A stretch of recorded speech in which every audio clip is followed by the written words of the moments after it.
Hello दोस्तों, कैसे हो आप सब। दोस्तों मेरा नाम राज है और आप सभी का एक बार फिर से स्वागत है आज के नए एक्सप्लेनेशन सीरीज में। दोस्तों आज मैं एक्सप्लेन करूंगा हॉलीवुड की एक मूवी वेनम को, जो कि रिलीज हुई थी 5 अक्टूबर 2018 को और IMDb की तरफ से इस मूवी को 6.6 आउट ऑफ 10 की रेटिंग मिली है। तो दोस्तों अगर आपको मूवी का एक्सप्लेनेशन पसंद आए तो वीडियो को लाइक जरूर कर देना, और अगर आपने अभी तक मेरे चैनल को सब्सक्राइब नहीं किया है तो उसे भी जरूर सब्सक्राइब कर देना। So without wasting time it's show time. Movie शुरू होती है स्पेस से, जहां एक रॉकेट पृथ्वी की तरफ आ रहा था, लेकिन तभी रॉकेट में कुछ खराबी हो जाने की वजह से उसमें आग लग जाती है और रॉकेट क्रैश होकर सीधा पूर्वी मलेशिया में गिरता है। बाद में जब लोग रॉकेट के पास आते हैं तो वो पूरी तरह से नष्ट हो चुकी थी और उसमें जितने भी एस्ट्रोनॉट बैठे थे सारे मारे गए थे, इसलिए बहुत सारे लोग छानबीन करने के लिए वहां पर पहुंच चुके थे। दूसरी तरफ लाइफ फाउंडेशन कंपनी के ऑफिस में देखते हैं जिसने उस स्पेसशिप को स्पेस में भेजा था, और उस कंपनी के मालिक का नाम कार्लटन ड्रेक है। वो ऑफिस में आकर रॉकेट के हालात के बारे में जायजा लेता है तो उसे पता चलता है रॉकेट में जितने भी एस्ट्रोनॉट थे वो सारे मारे गए थे। पर साथ में बुरी खबर ये भी थी कि वो एस्ट्रोनॉट एक ग्रह से जो सैंपल्स ला रहे थे उनमें से एक सैंपल अपने कंटेनमेंट से निकल गया था और कहीं भाग गया था, और बाकी के 3 सैंपल अभी भी वही हैं जिसे निकाल लिया गया है। वैसे आपको बता दूं, उस सैंपल को सिम्बियोट्स बोला जाता है, जो किसी तरह का एक क्रिएचर था। बाद में उन सभी सिम्बियोट्स को मलेशिया से सैन फ्रांसिस्को लाया जाता है, वहीं लाइफ फाउंडेशन के लैब में।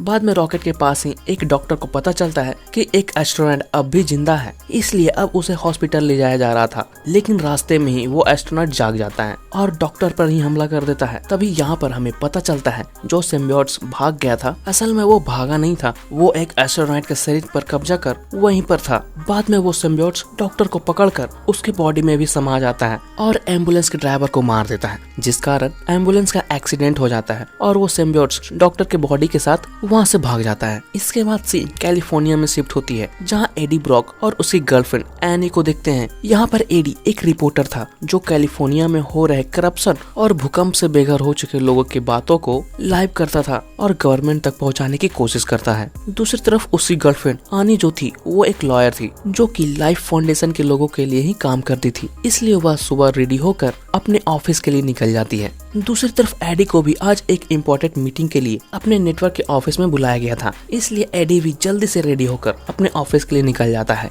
बाद में जब एडी ऑफिस आता है तो उसके बॉस कार्लटन ड्रेक का ही इंटरव्यू लेने बोलते हैं, और इंटरव्यू के वक्त कोई भी गड़बड़ करने नहीं बोलते, क्योंकि ड्रेक हमेशा अपने ब्लॉग में अमीर लोगों की पोल खोला करता था और उनकी वजह से जो भी लोगों का नुकसान होता ड्रेक उस बात को लोगों के सामने लाता था। इसी वजह से उसके बॉस एडी को ड्रेक से अच्छे से बात करने बोलते हैं। बाद में एनी भी एडी से इंटरव्यू में ड्रेक से अच्छे से बात करने बोलती है, जिस पर एडी भी बोलता है वो कोशिश करेगा। रात में जब दोनों सो रहे थे तो एडी पानी पीने के लिए दूसरे कमरे में जाता है, तभी एनी की लैपटॉप में उसे लाइफ फाउंडेशन के बारे में कुछ इन्फॉर्मेशन दिखती है, इसलिए वो चुपके से उसके लैपटॉप को ओपन कर देखने लगता है तो पता चलता है उसके कुछ एक्सपेरिमेंट की वजह से 3 लोगों की मौत हो गई थी।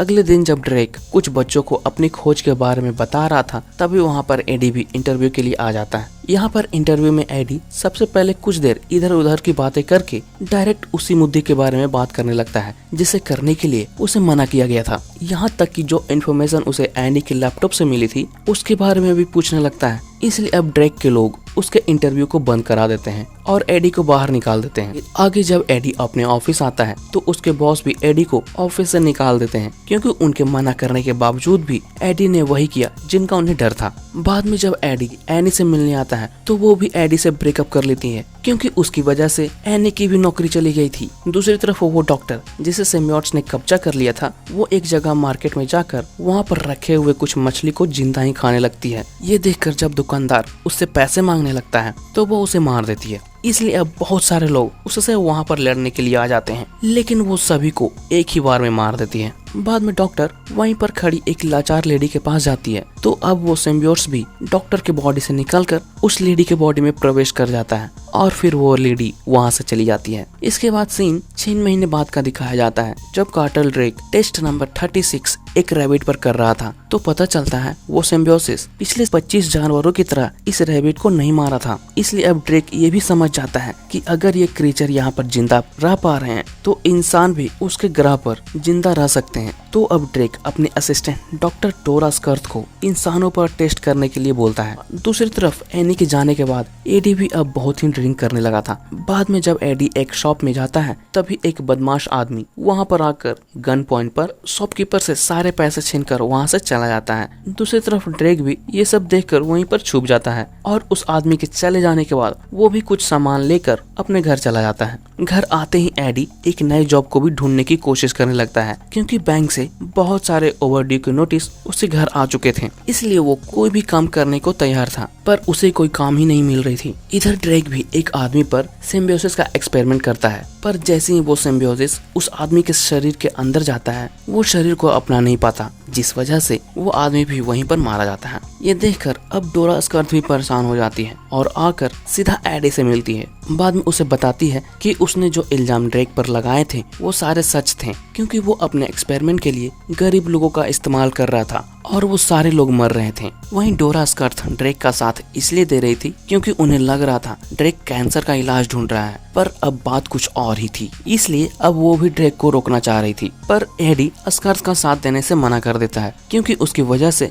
एडी का सब कुछ छिन गया था, नौकरी से लेकर उसकी गर्लफ्रेंड तक। इसलिए अब एडी स्कर्थ को पुलिस के पास जाने बोलता है, पर स्कर्थ वहाँ नहीं जा सकती थी क्योंकि अगर ड्रेक को पता चला तो वो उसके पूरे फैमिली को मार सकता था। लेकिन अभी भी एडी स्कर्थ का साथ देने से मना कर देता है और वहाँ से चला जाता है। बाद में आकर एडी एनी से भी मिलता है तो पता चलता है एनी अब किसी डैन नाम के आदमी को डेट कर रही थी जो कि एक डॉक्टर था। इसलिए एडी भी वहाँ पर आकर फिर से सब कुछ पहले के जैसे ही करने बोलता है और एनी से माफी भी मांगता है क्योंकि वे लोग कुछ ही दिनों में शादी करने वाले थे और ये सब हो गया था। पर एनी दोबारा एडी को अपनाने से इनकार कर देती है और वहाँ से चली जाती है। बाद में जब एडी एक ब्रिज पर आकर खड़ा होता है तो वो कुछ सोचकर डोरा का साथ देने के लिए मन बना लेता है और फिर उसे कॉल करता है। इसलिए अब डोरा भी एडी को सबसे छुपाकर अपने लैब में लाती है। यहाँ पर आने के बाद एडी ड्रेक के बारे में पूछता है कि वो लोगों को कैसे मार रहा है, तो पता चलता है ड्रेक पृथ्वी जैसे ही एक ग्रह ढूंढने के लिए अपना एक स्पेसशिप स्पेस में भेजा था, पर उनके वापस आते वक्त उन्हें एक कॉमेट मिला जिस पर शिप के कंप्यूटर ने मिलियंस की तादाद में लाइफ का पता लगाया था। इसलिए वे लोग वहाँ से कुछ सैंपल्स पृथ्वी पर लेकर आ गए थे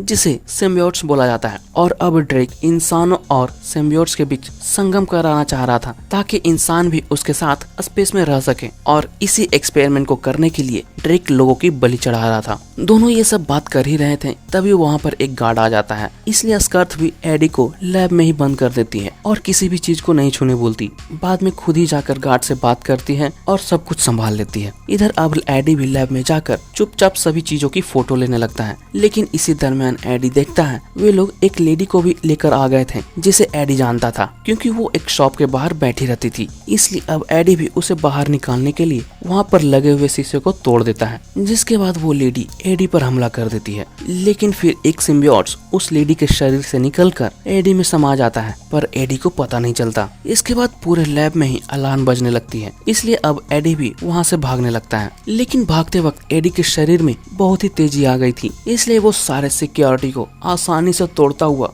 बाहर जंगल की तरफ भाग जाता है। लेकिन गार्ड्स एडी का वहाँ भी पीछा नहीं छोड़ते और चारों तरफ से घेर लेते हैं। इसलिए एडी एक पेड़ पर चढ़ जाता है और सभी गार्ड्स से बच जाता है। बाद में जब वो घर आता है तो उसकी हालत बहुत ही खराब होने लगती है और साथ ही उसे बहुत जोरों की भूख भी लगने लगती है। इसलिए जब उसे वहाँ कुछ खाने को नहीं मिलता तो वो डस्टबिन में रखा हुआ मांस की हड्डियां ही खाने लगता है और फिर बाथरूम में जाकर सब कुछ निकाल देता है। पर एडी को समझ नहीं आ रहा था कि आखिर ये सब उसके साथ क्यों हो रहा है। इसके बाद जब वो मिरर में देखता है तो उसे एक आवाज सुनाई पड़ती है और उसे मिरर में कुछ दिखाई भी पड़ती है, जिस कारण वो वहीं पर बेहोश हो जाता है। दूसरी तरफ डेरेक को पता चलता है कि कोई घुसपैठिया लैब में आकर एक सिम्बियोट्स लेकर चला गया है, पर वो कौन था किसी को पता नहीं। इसलिए ड्रेक रात में वहाँ पर तैनात गार्ड को ही नौकरी से निकाल देता है। तभी ड्रेक को पता चलता है एक सिम्बियोट्स इंसान के शरीर को अपना चुके थे और अभी उसका शरीर बिल्कुल ही नॉर्मल वर्क कर रहा था। इधर कुछ देर बाद जब एडी जागता है तो देखता है उसके घर में हर जगह पर कचरा फैला हुआ है।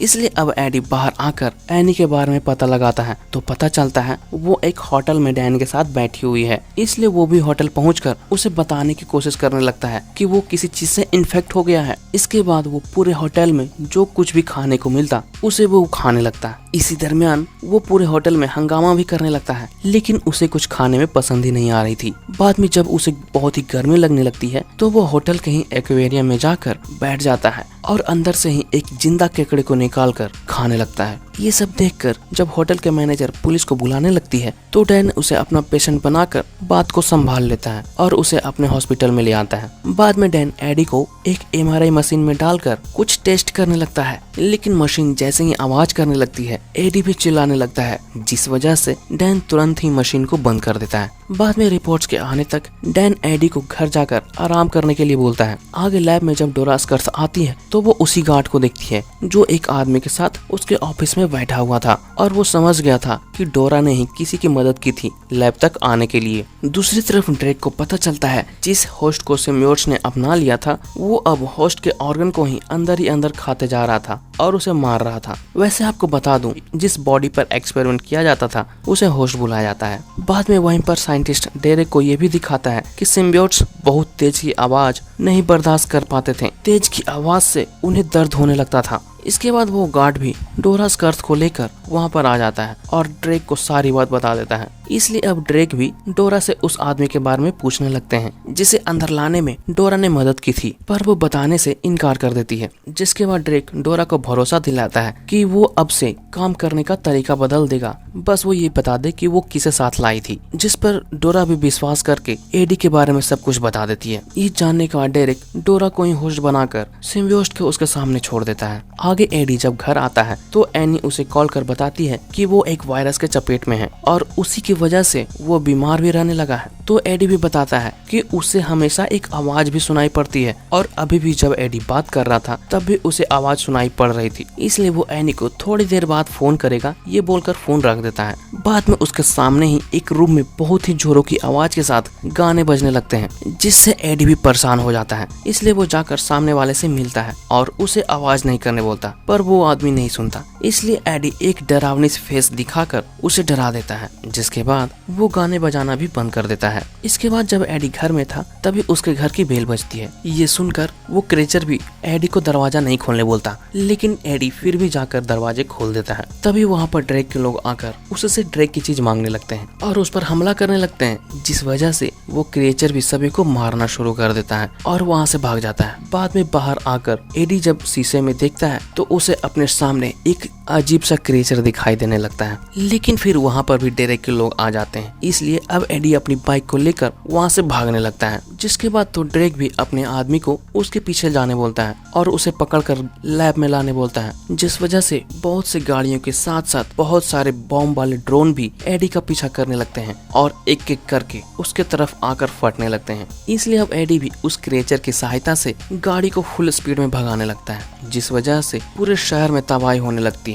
लेकिन कुछ देर एक्शन और भाग दौड़ करने के बाद बगल से एक गाड़ी आकर एडी को धक्का मार देती है, जिस वजह से एडी का एक खतरनाक एक्सीडेंट हो जाता है और उसके हाथ पांव दोनों ही टूट जाते हैं। लेकिन फिर वो क्रिएचर बाहर आ जाता है और एक आदमी के सर को जिंदा ही खा जाता है। बाद में वो एडी को लेकर वहाँ से भी भाग जाता है। इसके बाद वो क्रिएचर एक जगह पर आकर एडी को छोड़ देता है। तभी वहाँ पर एडी देखता है कि वो बिल्कुल ही सही सलामत है। बाद में वो सिम्बियोट्स भी एडी के सामने आकर बताता है कि उसका नाम वेनम है और वो एडी का इस्तेमाल करके डायरेक्ट के रॉकेट में जाना चाहता है ताकि वो अपने घर वापस जा सके। इधर उस लेडी को देखते हैं जिसके शरीर को एक सिम्बियोट्स ने कब्जा किया था। वो एयरपोर्ट पर आकर एक बच्ची को देखता है। बाद में वो बच्ची के साथ ही बाथरूम में जाकर उसके शरीर में प्रवेश कर जाता है, क्योंकि वो बच्ची फ्लाइट से सैन फ्रांसिस्को जा रही थी। दूसरी तरफ ड्रेक को पता चलता है कि डोरा के साथ साथ वो सिम्बियोट्स भी मर चुका है, क्योंकि पृथ्वी के वायुमंडल में सिम्बियोट्स सांस नहीं ले सकते थे। अगर उन्हें जिंदा रहना है तो उन्हें एक होस्ट की जरूरत पड़ती थी और यही कारण था कि डोरा के मरने के बाद होस्ट ना मिलने की वजह से वो सिम्बियोट्स मारा गया था। आगे अब डैन एनी को कॉल करता है और एडी के बारे में पूछता है, क्योंकि टेस्ट में पता चला था कि उसके शरीर के जितने भी ऑर्गन हैं वो एबनॉर्मल बिहेव कर रहे थे,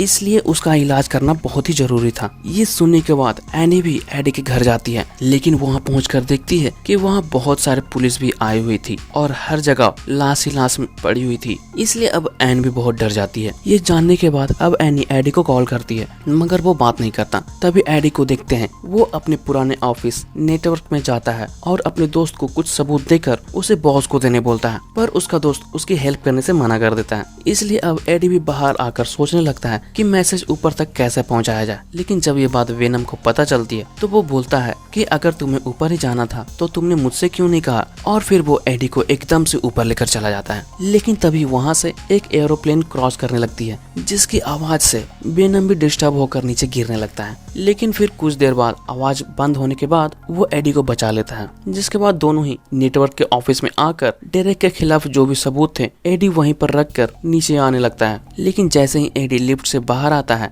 वहाँ पर डेरेक के लोग भी उसे चारों तरफ से घेर लेते हैं और उस पर हमला करने लगते हैं। इसलिए अब वेनम भी सभी को मारना शुरू कर देता है। कुछ देर फाइट करने के दरमियान वेनम को जितनी भी गोलियां लगती उससे वेनम को कुछ नहीं होता। बाद में कुछ देर सभी को मारने के बाद एनी भी वहाँ पर एडी को ढूंढते हुए पहुंच जाती है और उसे देख लेती है, जिसके बाद तो एनी भी डर कर वहाँ से भागने लगती है। ये देखकर अब एडी भी एनी को रुकने बोलता है और उससे मदद मांगने लगता है। इसलिए अब एनी उसे हॉस्पिटल चलने बोलती है, क्योंकि डैन को फिर से एक एमआरआई करनी थी। पर एमआरआई करने से वेनम मना कर देता है, क्योंकि एमआरआई की आवाज उसकी जान ले सकती थी। और ये बात अब एनी को भी पता चल जाती है। आगे अब वो बच्ची भी सैन फ्रांसिस्को लैंड कर डेरेक के लैब तक आती है। ये देखकर डेरेक उसके बारे में पूछने लगता है, लेकिन तभी वो सिम्बियोट्स लड़की से निकलकर डेरेक में समा जाता है। वहीं दूसरी तरफ जब एडी हॉस्पिटल पहुंचता है तो पता चलता है वेनम उसके ऑर्गन को अंदर ही अंदर खाते जा रहा था, जिसकी वजह से वो कभी भी मर सकता था। इसलिए डैन उसे एडमिट होने बोलता है, लेकिन फिर वेनम डैन को ही मारने लगता है। ये देखने के बाद अब एनी एमआरआई मशीन को ऐसा ही स्टार्ट कर देती है, जिससे वेनम एडी के शरीर से बाहर आ जाता है। तो बाद में डैन भी जल्दी से लैब का दरवाजा बंद कर देता है। बाद में अब एडी भी वेनम से गुस्सा होकर वहाँ से चला जाता है, क्योंकि दोनों के बीच डील हुई थी कि वो वेनम को कुछ नहीं करेगा, पर वो उसके ही शरीर को अंदर ही अंदर खोखला करते जा रहा था। इसी दरमियान जब डैन और एनी बात कर रहे थे तभी वेनम लैब के ही एयर फिल्टर में चला जाता है और बाहर आकर एक कुत्ते में समा जाता है। लेकिन फिर हॉस्पिटल में ही डेरेक के लोग भी आ जाते हैं और वेनम के सामने ही एडी को बेहोश कर उसे ले जाते हैं। दूसरी तरफ एनी भी एडी को ढूंढते हुए बाहर आती है। तभी उसके सामने वो डॉग भी आ जाता है, जिससे वो समझ जाती है कि वेनम उसके अंदर ही है। इधर अब डेरेक भी एडी के पास आकर वेनम के बारे में पूछने लगता है, पर एडी बोलता है कि वो सिम्बियोट्स उसके पास नहीं है। इसलिए अब डेरेक के अंदर वाला सिम्बियोट्स बाहर आ जाता है और वो वेनम के बारे में पूछने लगता है, पर एडी उसे भी बताने से इनकार कर देता है। तो अब डेरेक भी जाते जाते अपने लोगों को उसे मारने के लिए बोल देता है। इसलिए अब डेरेक के लोग उसे मारने के लिए जंगल ले जाते हैं। लेकिन तभी वहाँ पर वेनम भी एनी के साथ पहुँच जाता है और सभी को मार देता है। बाद में वेनम एडी से किस करते हुए वो एडी के बॉडी में प्रवेश कर जाता है और उसे जल्दी से चलने बोलता है, क्योंकि एडी अभी अभी जिस सिम्बियोट से मिला था वो सारे सिम्बियोट्स का लीडर था और वो डेरेक की मदद से सभी सिम्बियोट्स को पृथ्वी पर लाने वाला था। पर अब वेनम ऐसा नहीं चाहता था, क्योंकि जहाँ से वो आया था वहाँ वो सिर्फ एक लूजर था, पर पृथ्वी पर आकर वो सबका बॉस हो गया था। इसलिए अब उसे यहाँ मन भी लगने लगा था। दूसरी तरफ ड्रेक भी स्पेस में जाने के लिए एक रॉकेट को 5 मिनट के लिए सेट कर देता है। लेकिन फिर एक साइंटिस्ट को उस पर कुछ शक होता है और वो लॉन्च को अवॉइड करने की कोशिश करने लगता है। इसलिए अब ड्रेक के अंदर वाला सिम्बियोट्स, जिसका नाम राइट्स था, वो बाहर आकर सभी को मार देता है और रॉकेट की तरफ जाने लगता है। लेकिन फिर वहाँ पर वेनम भी आ जाता है और राइट्स को रोकने लगता है। इसके बाद कुछ देर तक दोनों के बीच फाइट होती है। फाइट के दौरान राइट्स भी वेनम को एडी के शरीर से बाहर निकाल देता है और उसे फेंक देता है। लेकिन एडी फिर से जाकर उसे पकड़ लेता है और अपने शरीर में समा लेता है, जिस वजह से दोनों के बीच फिर से फाइट होने लगती है। लेकिन फिर राइट्स दोनों को भी अपने ही अंदर समा लेता है और रॉकेट पर जाने लगता है। लेकिन तभी वहाँ पर लैब में एनी भी आ जाती है और वहाँ पर एक जोर का सायरन बजाने लगती है, जिस कारण दोनों ही सिम्बियोट्स दोनों के शरीर से बाहर निकल जाते हैं और सभी नीचे गिर जाते हैं। नीचे आते ही अब ड्रेक और एडी फाइट करने लगते हैं। इसलिए अब एडी ड्रेक को पानी में ही ढकेल देता है और वहां से जाने लगता है। लेकिन तभी वहां पर फिर से राइट्स ड्रेक के साथ आकर एडी को पीछे से मार देता है और रॉकेट पर जाकर उसके अंदर चला जाता है। इसके बाद अब रॉकेट को भी लॉन्च होने में 10 सेकंड बच गए थे। लेकिन फिर वहां पर वेनम भी आकर एडी में समा जाता है और ऊपर जाने लगता है। बाद में जैसे ही रॉकेट लॉन्च होती है, वेनम वहां पर आकर पूरे रॉकेट के फ्यूल टैंकर को चीर देता है, जिस कारण से रॉकेट में पूरी तरह से आग लग जाती है और वो तबाह हो जाती है, जिसमें रैट्स और ड्रेक दोनों ही मारे जाते हैं। दूसरी तरफ झटके की वजह से आग की लपटें एडी की तरफ आने लगती है, इसलिए अब वेनम भी उसके सामने एक सुरक्षा कवच बना लेता है और उसे बचाने में खुद कुर्बान हो जाता है, जिसके बाद अब एडी भी बच जाता है। इसके बाद देखते हैं एडी और एनी दोनों मिलकर आपस में बातें कर रहे थे, जहां एडी बताता है उसे फिर से नेटवर्क में जॉब मिल गई है, पर वो अभी जॉब नहीं करना चाह रहा था। यहाँ पर एनी को लग रहा था कि वेनम अभी मर चुका है, लेकिन हमें दिखाया जाता है कि अभी भी वेनम एडी से बात कर रहा था। बाद में एडी भी वहाँ से चला जाता है और फिर दोनों मिलकर डील करते हैं कि वेनम अब किसी को नहीं खाएगा, वो सिर्फ उन्हीं लोगों को खाएगा जो बहुत ही ज्यादा बुरे हों। इसके बाद एडी को बहुत जोरों की भूख लगती है, इसलिए दोनों खाने के लिए फिर से अपने दोस्त के ही शॉप में चले जाते हैं। तभी वहाँ पर फिर से एक बदमाश उसके दोस्त को लूटने आता है, जिसे देखकर वेनम भी समझ जाता है कि वो बुरा आदमी है। तो वो एडी से भी परमिशन लेता है और वेनम वहाँ जाकर उसके सर को चबा डालता है और वहाँ से चला जाता है। बाद में इसी के साथ ये मूवी भी खत्म हो जाती है। आगे पोस्ट क्रेडिट सीन में दिखाया जाता है एडी किसी का इंटरव्यू लेने सन क्वेंटिन जेल में आता है, क्योंकि वो कैदी जिसका नाम क्लेटस कैसेडी था, उसने ही एडी को इंटरव्यू देने के लिए बुलाया था और वो एडी को बताता है कि वो वहाँ से निकलने के बाद सभी लोगों को मार देगा। बाद में इसी के साथ ये मूवी भी खत्म हो जाती है। दोस्तों, मूवी का एक्सप्लेनेशन कैसा लगा कमेंट कर जरूर बताना, और अगर आपने अभी तक मेरे चैनल को सब्सक्राइब नहीं किया है तो उसे भी जरूर सब्सक्राइब कर देना। एक्सप्लेनेशन पसंद आई हो तो वीडियो को लाइक भी कर देना। दोस्तों, मिलते हैं किसी और नए मूवी के एक्सप्लेनेशन के साथ। जय हिंद।